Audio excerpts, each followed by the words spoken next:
I'm Frank Kyazze, a compliance specialist at TrustCloud. Welcome to GRC Newsflash, where we will get you up to speed on the latest updates to the GRC security and privacy ecosystem. Today, we're bringing you insights into the latest updates of the NIST Cybersecurity Framework 2.0, announced on August 8, 2023.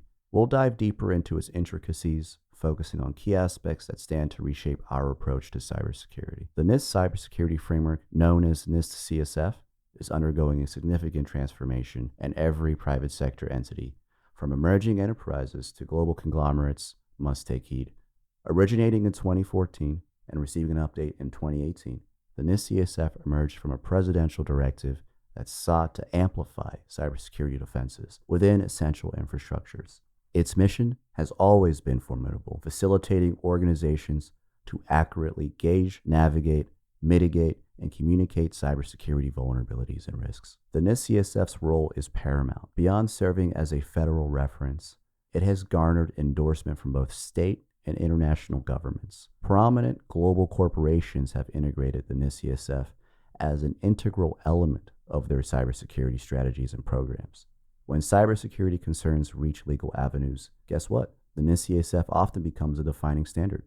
The roadmap to NIST CSF 2.0 has been rich with collaboration, heeding voices from various sectors.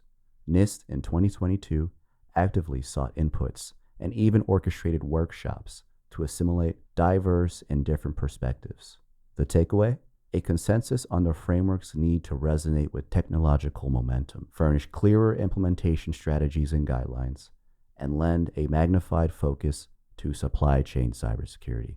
So let's break down what's coming with the NIST CSF 2.0 concept paper. First off, they're making it more relevant to more businesses.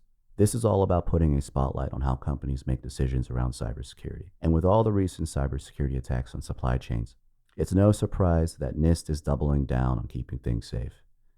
If we take a moment to think about the NIST CSF and what it already does, well, it helps businesses figure out where they stand, which is the identify function. It puts protective measures in place, which is the protect function. Notice if something's wrong, which is the detect function. Respond to issues, which is respond. And recover from any setbacks, which is recover. Now, with the govern function coming into the mix, it's all about making sure companies have a clear game plan for their cybersecurity programs, and everyone knows who's doing what. However, making changes isn't always smooth sailing. The more details you add, the harder it might become to apply them flexibly across different companies. Think about how connected everything is these days, especially with supply chains. It's like a giant jigsaw puzzle. And NIST wants to make sure that every piece fits just right. The new govern function is definitely catching a lot of eyes. It's like NIST is saying, hey, it's not just about having tools and defenses. It's also about having a clear plan and discussions about them at the highest levels. But as with any new thing, some companies are scratching their heads wondering what this change really means for them and if they'll need to switch up their current strategies. With all of this, there is definitely a lot to unpack in the govern function, and my team and I have been spending a lot of time trying to dissect and transform these updates into digestible and actionable insights. Let's take the first category of the govern function, the risk management strategy category.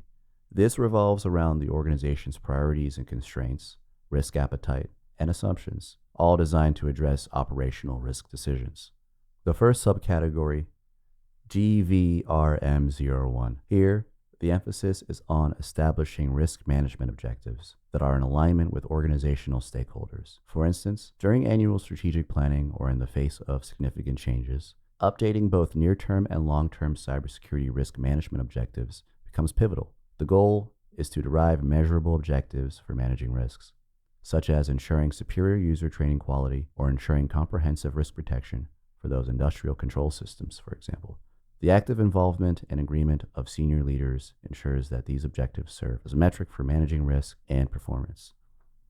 And this is just scratching the surface on the govern function. There really is a lot to unpack here. And if you find yourself scratching your head wondering what to do next, you should definitely go over to TrustCloud and read our blog article on these updates, or reach out to one of our compliance specialists. We love to try to explain the updates to the NIST CSF 2.0 in a digestible and actionable way for you. This has been a GRC Newsflash with TrustCloud. Frank Kyazze signing off.